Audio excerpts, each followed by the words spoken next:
My name is Marcellus Bowles. On this podcast, I feel like on this podcast, I would like to talk about gaming revolution with my producer, Net, and myself. My degree actually is in cybersecurity and the advancement of technology. Net, I'm Antoinette, and I'm going to get my degree in music production. that's amazing. As far as music production is concerned, how do you feel like music production since the streaming of Guitar Hero has changed or has done anything with the music industry? I have not a clue. I guess they use that skill that they pick up from playing on key to translate that somehow into actually using musical instruments. That's amazing. I think the same thing. So, as I've watched the revolution of gaming, seeing that I was a game connoisseur, I went from Diablo, which basically came from a Dungeons and Dragons board game, to as far as I don't know if you ever know, like people know about Sega Genesis or as far as Nintendo 64. Yep. But in these type of game settings, they were pretty much hardwired connected to the actual console, not wireless, and as well as they were spawning off worldly just adventures such as like World of Zelda and how now we have Apex or how we have World of Warcraft was one of my favorite PC games, which got me really into technology. And games like these with open realms definitely inspired such technology. At least I feel like inspired technologies that I look into now, which is something like AI forms, like artificial intelligence, when the game automatically is able to just boost your experience up so you don't have to sit there. And I don't know if anyone remembers this game called RuneScape. But if you wanted to level up in RuneScape, you had to sit there and take all your ore, everything you got, hopefully you don't die, and take it in town to actually level up. Whereas games now, when you acquire the actual things that you need, you actually level up either there with the experience, and then when you take your new treasures to the marketplace, you're able to boost your level up or blacksmithing off of right then and there.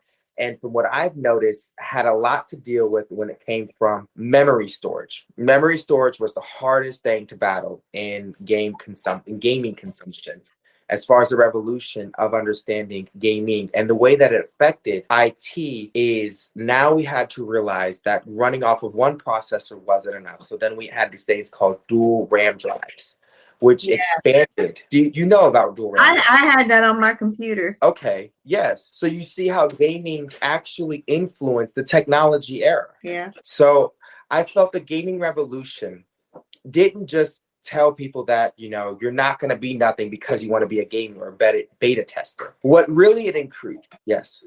I think it wasn't that. It's that people's parents didn't know that was an actual job that these kids were doing. Because as I saw it, my brother was just a gamer, and he used to love playing those fighter jet games. And he turned out to go to the Army. Okay, that is very. It may be showing them what they want to be in the future as well. 100%. Like, I agree. And then I just never realized the influence until I got a little older after joining Full Sail. And when they started talking about Psychology of play. Yes, that's when everything started connecting. 100%. That's when my brain was like, oh yes, this makes sense. So I really found that to be a fascinating topic when we talk about the revolution of just gaming itself. Now, as we're going into the next concept of just streaming, though, streaming put a loop in things for me. I don't know if you have ever thought about this concept, but back when you're playing the Pokemon Go, the GoPros or that Pokemon Go, thing. or look, listen, will let you go in the middle of the road and get socked by a car. That was so irresponsible. But it also helped mapping. It also helped out understanding, your surrounding, but satellite recognition. I feel like that's part of your degree where you, because they have you saying that, oh, this Pokemon is only available at this time of night on this back road in somebody's backyard. Like they're getting information from this phone and they have to use that data to either improve the game or do something in the game. So is it a question of security when we're making certain games like that? I feel in the sense of, I know we weren't really, this is not our subject matter, but virtual reality is a form of streaming. It is. It is a form of streaming. It is. And with that, we have ventured into a whole nother segment of as far as virtual reality is concerned. And virtual reality is also what we use as Google Maps. When we sit there and use a satellite recognitioning for the area, when you have those three different levels you can pick on Google Maps, whether it is traditional style map, landscape map, or satellite image mappery. When you use a satellite image mappery, that is virtual reality. With that technology and with that form of streaming, virtual reality games, were they considered dangerous because people were walking into their walls while playing their game? Or was it considered a form of playful negligence? Playful negligence is something where not the operator nor the creator can really fall under as purposefully trying something or purposefully forcefully trying to harm someone by correct. this information and yeah. And the injuries are way less sufficient and significant to the actual person itself. So when you are playing GoPro and stuff, when you're using this type of application, then you obviously know when you're walking to a street to look both ways. Well, that's even though you are in the you street. started, they have that disclaimer and they make sure they make it big enough so that you can see it. Now, my next concept on streaming is as far as YouTube streaming, when they stream games that they're playing. And when it comes to actually adventurous games, where I don't know if you ever played the Game Boy games on Pokemon. Yeah, I played that on Game Boy Color. Right. Okay. Or the SD model, like Game Boy or SD. the regular Game Boy, the fatback. Okay. Thank you. Right. Exactly. So when you're doing these type of adventurous games, these games, when you use streaming, it cheat codes you into finding where you can find certain creatures, certain gyms, how to level up quicker. Is that considered cheating in streaming? I would say we had the same tools. We had the same idea of a tool that they use. We just had to find it a little harder. We had to go through strategy books and we had to pay for that. Facts. 100% facts. So we had a cheat code too. I will give you that. In my retrospect, though, when it comes to the way I learned as far as gaming is concerned, I'm a visual learner. So I pick up information very quickly, not just through visual or through task. A lot of gamers have been known in the 4 categories of studying to have been visual. And the one where it differentiates is people who played Yu-Gi-Oh cards are the kinetic learners, as well as doing the task with the visual gaming, or the people who do audio, which listens to the storyline. I don't know if you've ever heard of this game called Fable. Fable was one like of the very first, other than I heard of Zelda. Well, Zelda goes womp womp womp womp womp womp womp womp, and you read it. I read the prompts real fast before it went away. Well, Fable and Final Fantasy corrected that. Final Fantasy and Fable were one of the few games that started coming out on PC. Final Fantasy was that game on PlayStation, and whenever I think of PlayStation games, I just think of something that's way more advanced than it should be at the time. Because like even now, like with the PlayStations, the games look like they're real people like us, but it's not. That's how close they're getting it to be. And it's like really scary sometimes. Sometimes I gotta stare at the TV and say, "Is that a real person or is it an AI?" Yeah, and that's one of the things that is a leading concern in my industry as far as cyber risk is AIs and their capabilities in involving itself in as far as like automating itself into your computer or your cell phone. Because now I catch myself playing Diablo on my iPad, and Diablo is really fun for me. And then the fun part is that I can set it on audio mode when I teleport quickly. That again deals with space and stuff. But the AI, and I don't know if you ever played Call of Duty, but I've heard of it, and like I know how So to go around and fight people, and you have like missions and things like that. Yeah. Call of Duty, Which is the one where he's really old, and I think he had like an eye patch on his eye. Modern Warfare. That's it's the second to last generation of Call of Duty that just came out. It might be that one then. I believe it's Modern Warfare. I just seen like my brother playing it, and like there's an actual story that goes to the killing. So they really think that they got to do this.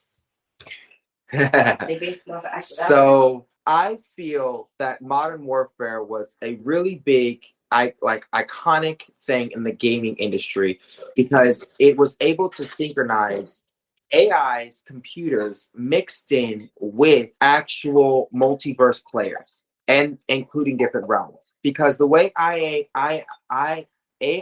actually work is they have to be on an open net. If it's not an open net, then it is a computerized programming, a CP. Now, the computerized programming would be something when you would do, I don't know if you ever played Mario Karts, but in Mario Kart, when you race the computer, that is a computerized programming. Yeah. So Nintendo's. But All the this Nintendo was 64 considered a competition, not just computerized programming, as in the mushroom pops up in the middle of the floor, or playing Luigi when the synchronized chain comes out and grabs you. Not Mario, when you're playing Mario, or the coins are just there. It's not that. It's also when you're versing yourself against a computer that runs scenarios. These back knowledges actually was able to help influence artificial intelligence. And these things are independent movements in games that are based off of how you move, not how it is synchronized into it. It's not the arcade when you played Street Fighter 3 and right stick up analog. The computer couldn't calculate because you learned how it moves. Now it's right stick analog. This is now Mortal Kombat 10, and we're playing it on the PS4, and it learns your moves and throws in a special or grapples you and slams you down. So as I'm playing games and the revolution of gaming, it has had a huge impact on not just my industry or other people's industry, but as well as my life too, and especially how I consume technology, especially when it comes to on a streaming level versus it being a recording or whether it be a live scenario, which is considered virtual reality, how I use my Google Maps, because TomTom did not operate how Google Maps operates now. No, it did not. Recalculate what? I really feel like that Pokemon Go had a lot of influence with that. It was a lot less money for Google to spend either. Like now I don't see so many Google cars running around with a whole satellite on top of a hybrid. A little off topic. These things was getting our information freely, and it's the information that they want to sell. That's why we get these things for free all the time. It's because they want to sell our information. So dealing that touches base with my industry as far as cyber risk, and in class today we did cover that as far as one of the articles that I had touched base on, which was data risk goes in 3 different categories. It goes with network connection. It goes with Wi-Fi connection. So network, not just being you. Which one is infrastructure? Pardon? What is data infrastructure then? What's that one? Cybersecurity. No, what is data infrastructure? What is that? Like, what's the difference in the different risk categories that I mentioned as far as networking connection and Wi-Fi connection? No, just what is data infrastructure? Data infrastructure. So data infrastructure deals with anything that deals with a network. Data infrastructure deals with networks. So whether it is a router or whether it is a communication system set up within a company. Okay. So it could be your company landline. I don't know. or it could be the company computer per se. But data infrastructure deals with cloud. Cloud is what a lot of our companies, especially since COVID, has increased about a 31% in 2023. That was the last statistic done. So 31% of data infrastructure has increased. Okay. So when you look as far as streaming is concerned, as far as gaming has infrastructured the IT world, it has racked everywhere. So when you talk about data industry deals with predominantly cloud-based information, but it still touches base with networks like your router, or in the sense of your connection amongst the office when you're using a conference call, or when you have cell phones inside of an office. That's still considered data industry because it's considered a network that can be closed based. And a lot of companies don't know how they want to utilize. So my research during this course, they didn't know how to utilize whether closed circuitry network, which limits you, or how to better protect cloud-based data from AI, malware, spamware, and Trojan viruses. Yeah. All these things can affect your cloud, which then affects your data connection, which then also affects your, in streaming or gaming standpoints, what they call lag a lot. Lagging. Yes. I hate it when my kids say lagging. Yeah, don't be a noob. It's lagging. Leave me alone. Y'all ain't paying for it, so calm down. Yeah, they ain't paying for it, but someone's also living off your payments that ain't in your house. That's the crazy part. Like back in the day, they used to call it splicing. When you have a spliced wire and you sat there connected into your neighbor's electricity. Yep. Be like, wait a minute, how did my electricity jump? Stealing internet. Right. So this is called cyber risk. That is my industry gears towards. Yes, I am a gamer and I do enjoy a good streaming now and then. Like when I remember when virtual reality was coming out and I had beta tested the Star Trek game and I beta tested this Toy Story version game. So basically you're in virtual reality. What did you say? Toy Story? It's like Toy Story. It's basically use a bunch of weapons and you try to hit a target. So it's I got you. Yes. Yeah, the way the targeting worked though was pretty much like a huge game of Claw. It was so bad. The accuracy was off. Like you had to like move over a half an inch over to actually grab the thing that you wanted on the virtual reality, knowing that I'm very hand-eye coordinated. So what you're saying is it wasn't developed enough for launch. Correct. This is when they beta tested it. But they got the data and used that data to improve it. Yes. And someone like myself, I'm not, let's say, the best Dragon Ball Z beta tester for games, but when it comes to hand-eye coordinated games like the Wii Flex and I don't know if you remember like Wii Workout. Yes, I do. That beta test, as far as for that type of software, worked better with athletes when it came to the archery, skateboarding, Wii Workout. These worked better with athletes, personal trainers. The mirror that you see, the workout mirror, came from technology such as that.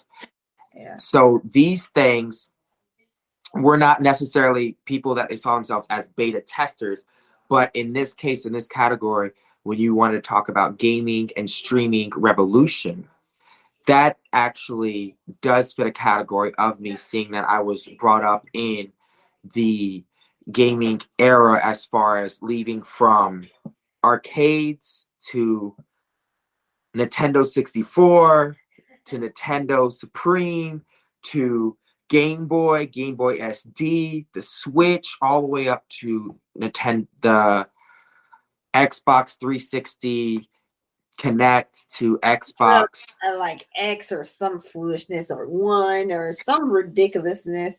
They can't even go in order. Damn you, Microsoft. I don't even know what order they go in. Well, the funny part is that America finally bought the rights to actually be able to manufacture their own chips because the creator of PlayStation was from Japan. Oh, So the microchips. yeah, I figured that. So I find it funny that gaming just doesn't hold a red, white, or blue or a left, right, and this type of flag or entourage have at you. It actually plays homage to just the international connection we have amongst everyone else. Because PlayStation was predominantly invented in Japan, and we had just recently in the early 2000s bought the rights to manufacture chips and development of PlayStation games in America while using still their basic mainframe. Yeah. So that's like a funny little stupid game thing that you might think of, have at you.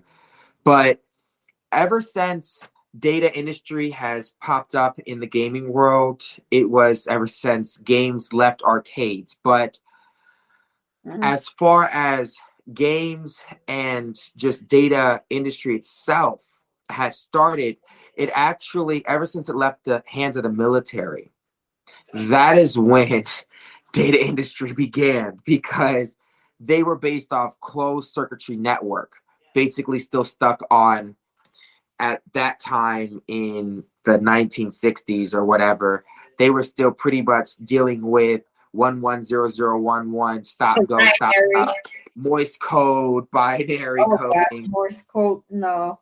That was it. To get a simple two-digit multiplication number, that computer took up a whole classroom. Yes, those things were huge. They came in weighing by the tons. Yes. That, if you ever saw that movie, I don't care if I had the money to buy it. No, thank you. You're taking up shoe space right now. Okay, but look, now have at you. You'd have a relic that's $20,000 plus because no one has it. You couldn't buy it. Car. And back in those days, I could have got more than one. You could have, but also question yourself: would you have been part of the .com? No, that calculator was not part of .com at all. Not even the end of your files. Nope. Not even the PFDs or PDFs. No. Oh my gosh. Basic DOC. No, we are not. Not even an RTF. No, thank you. No, thank you. Look, those were extremely worse than a floppy disk. No. So it's what we're not going to do is go back to that big old zip file. Well, how do you feel about, when it comes to thinking about music? How, like, your industry, you had 8 tracks. I was on Nintendo 64 blowing out the carts. My grandfather still has records in his house.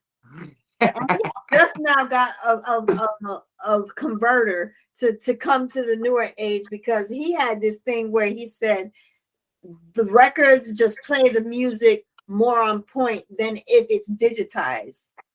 No. Like, I feel like it's real music when he's playing it. I'm like, we done digital remastered that and make it sound way more clean than when you heard it in person.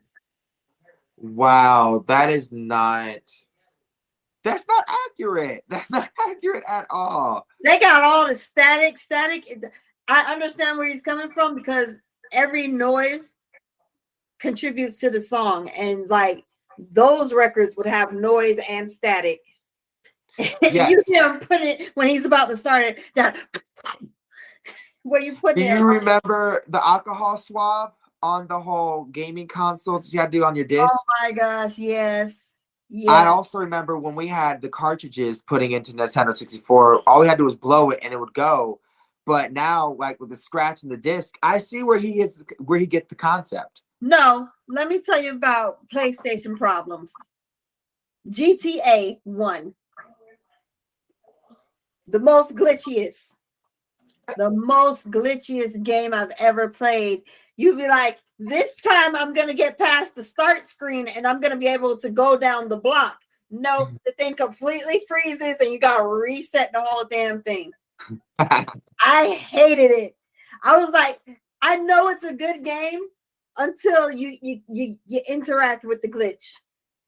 Yes, the glitch and not even a scratch. So you couldn't buy the SD cards, the little SD cards that you sit there and use the memory chips. You never bought those? I did. I had to buy those. Extended clip memory cards. I couldn't with the small ones. We was hard gamers back then. We had the fat memory card, not the one that's straight out. Nope, it had a fat back. It had a hump in the back. Cheese and rice. This is true.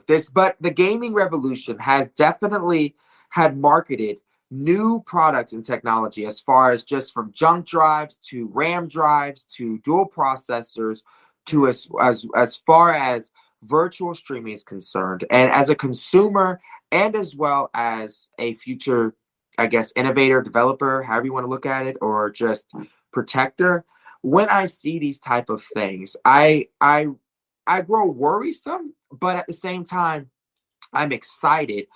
But one of the things that I read in an article lately was passwords and stuff. And I was like, wow, because like you said earlier, when it comes to gaming, we don't really have passwords on our games, but it leaves an open network for, obviously, when we engage into the game, it opens up the network as far as coding is concerned. So it opens it up to whatever is out there.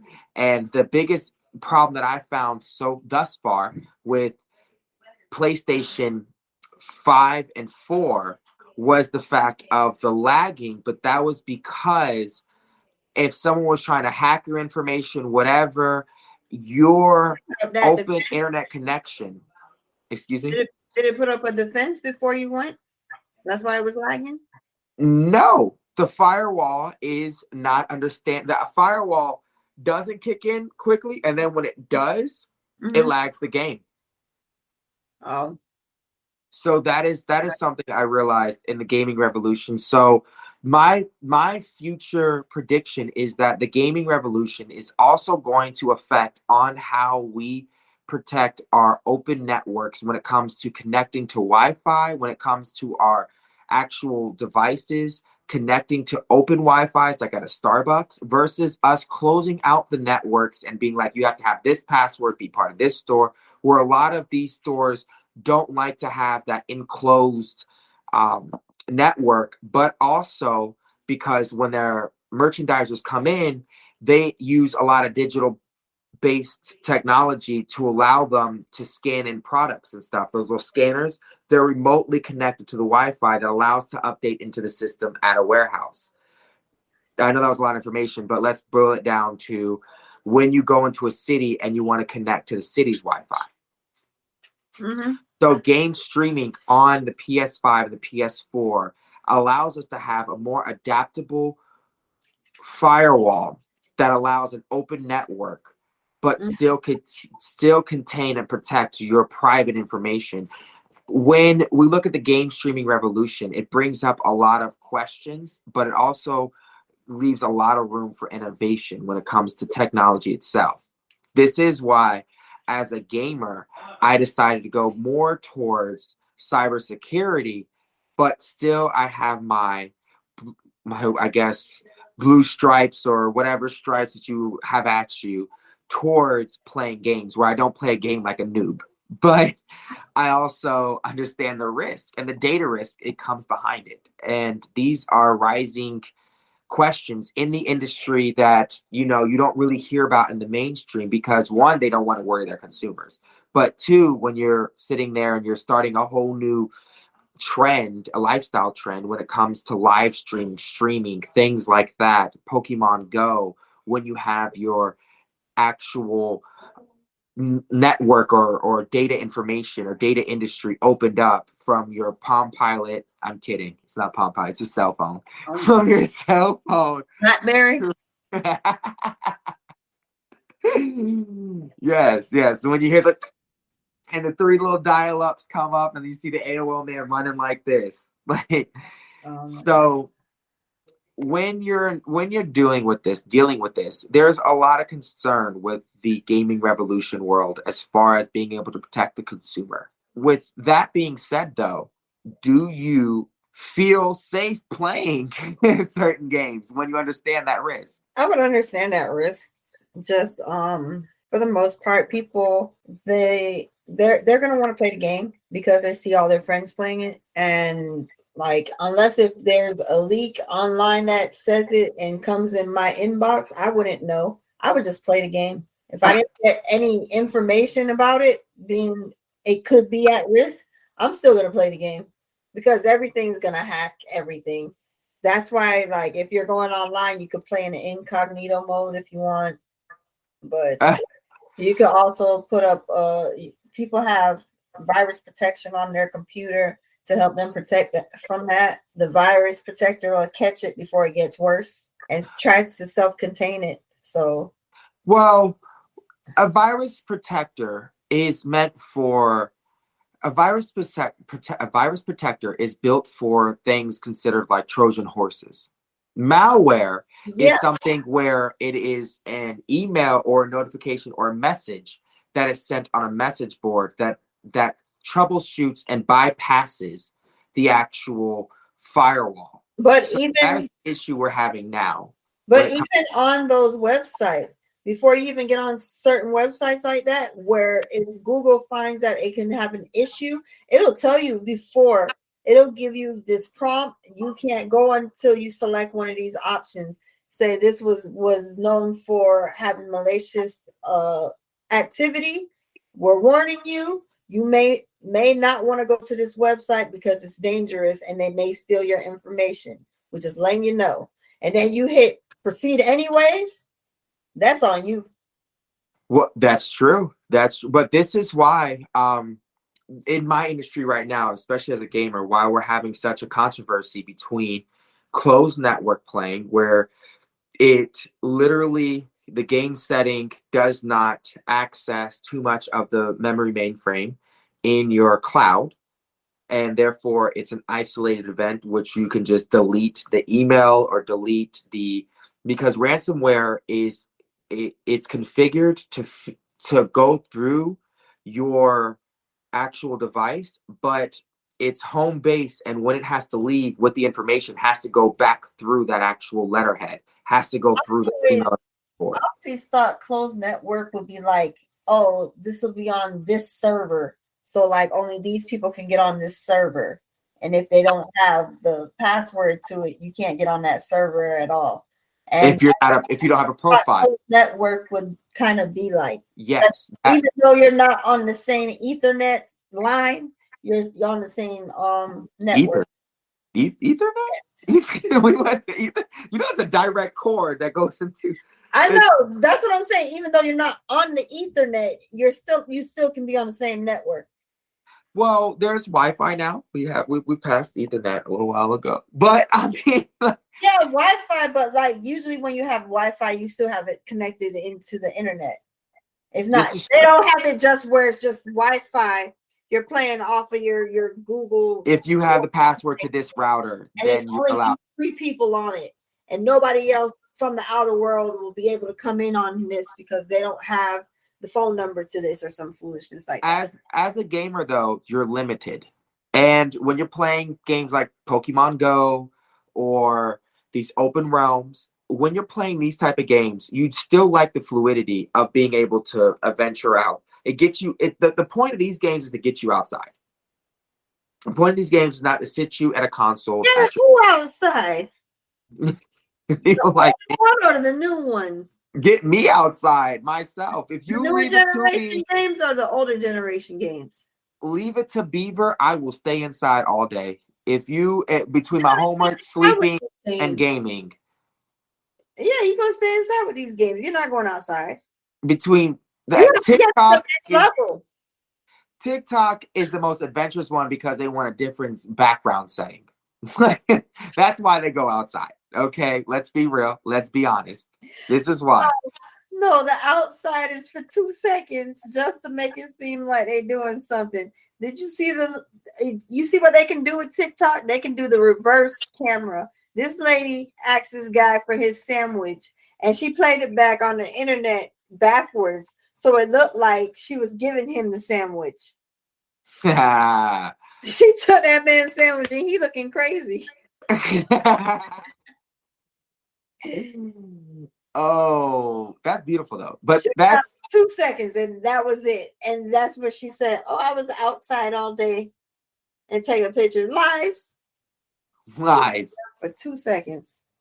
Well, that is media in its consumption as a whole. But as far as a gamer revolutionary is concerned, I have my concerns when it comes to streaming and stuff, only because of the open networking that it involves itself. And then when you run into hacking, it's how do you protect it?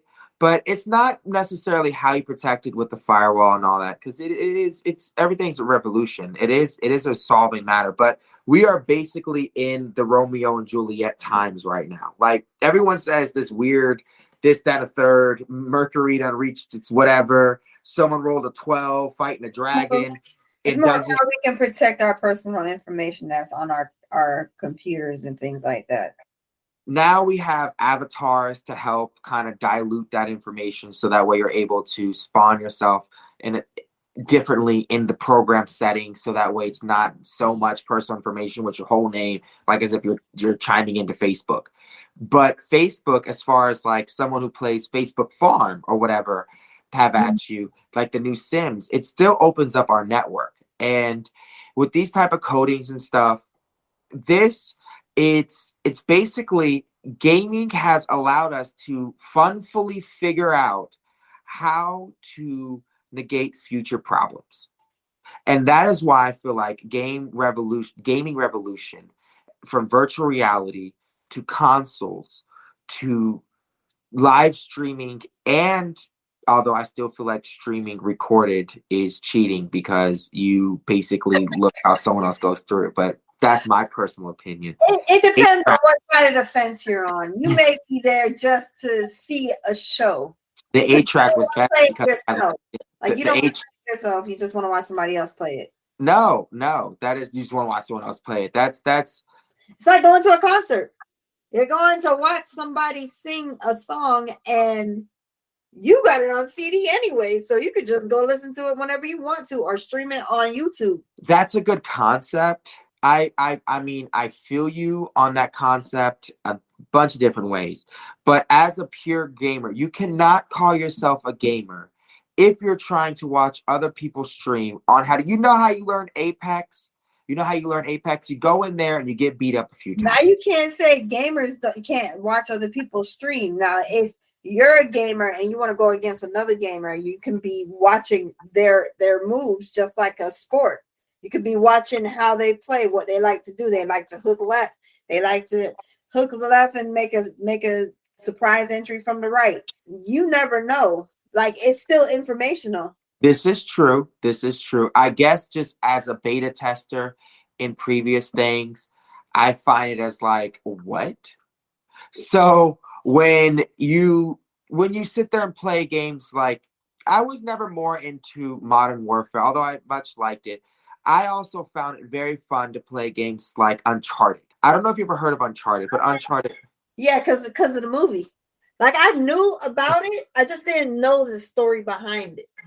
Ah, yes. So Uncharted is pretty much, if you don't know about it, it is a... Are they up to 4 now? Pardon? Are they up to Uncharted 4 now? Or something like No. that?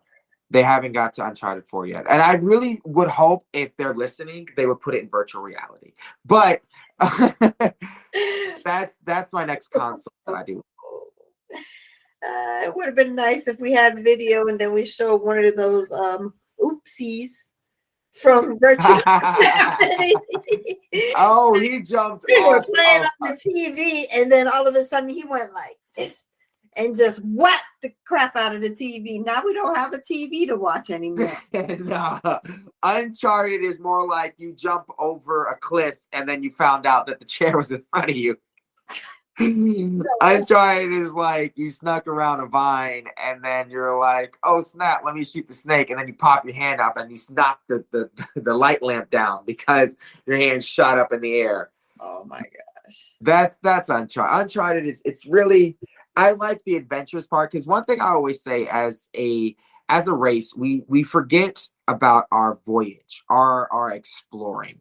And that is one thing that gaming has allowed us to do. And it's even brought back industries such as just astronomy, not just astronomy. I meant to say more along astrology. Astrology? Astrology.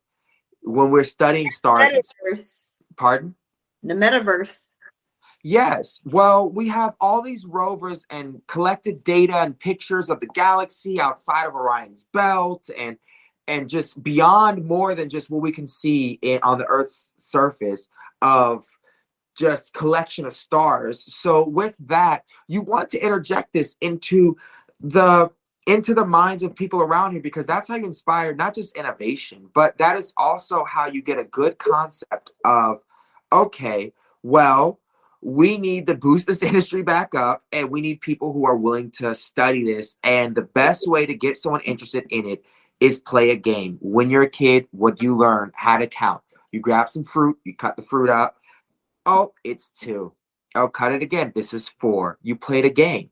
It therefore, that type of spawn that is coming from Gaming Revolution just allows creativity, but understanding facts. So in this segment, the Gaming Revolution is something that is here to stay and will not just inspire game developers, game researchers, and designers, but it also increases a market, but allows us to experience more of technological advances when it comes to protection and as well as consumer resources. And that is why I feel like the Gaming Revolution is here to stay and is not considered a buoyant job, or considered not a job at all. It is very useful, especially in innovation. With that being said, after all these facts, for the brain teaser that you wanted to talk about, what do you feel? Brain teaser for me is game streaming. Is virtual reality going to revolutionize technology, or is it just going to go away? And that's it for this week. We hope to see you next week. Have a nice one. You too. Good night. Good night. Bye-bye.